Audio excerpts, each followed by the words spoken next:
ସେ ଝାଡ଼ା ବାନ୍ତି କିଏ ବେ ମୋ ଗାଣ୍ଡି କତରେ ବସି ଗାଣ୍ଡି ମସ୍ତାନି କରୁଛି। ଆରେ ଆରେ ଦିଦି ତମେ ଦିଦି ତମେ କଣ ଭୋକ ଲାଗୁଛି ନା କଣ? ରସଗୁଲା ଖାଇବ? ଧଳା ରସଗୁଲା ନେଇଯାଅ ଛିଡ଼ିକି ନେଇଯାଅ। ରସଗୁଲା ଖାଇବ ଆଉ ଟିକେ ଭଲସେ ସେଇଠି ହାତ ବୁଲାଉ ଆଉ 1 ମିନିଟ୍ ପରେ ଦେଖିବ ସେଇଠି ଗୋଟେ କଦଳୀ ବି ବାହାରିବ। ଛଡ଼େଇକି କଦଳୀ ଖାଇବ ଆଉ କଦଳୀ ଭିତରେ କ୍ରିମ୍ ଅଛି, ମେୟୋନିଜ୍ କ୍ରିମ୍। ଆହା ଦିଦି ଗୋଟେ କଥା କହିବି, ତମ ହାତରେ ଯାଦୁ ଅଛି।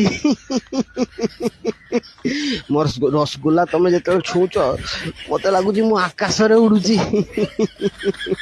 ମାନେ ତମେ ଛୁଇଁ ଦେଲା ବେଳକୁ ମୋ ଦେହରେ ପୁରା କରେଣ୍ଟ ମାରୁଛି, ପୁରା ସିଂହ ରଣ ଖେଳି ଚାଲିଉଛି ମୋ ଦେହରେ।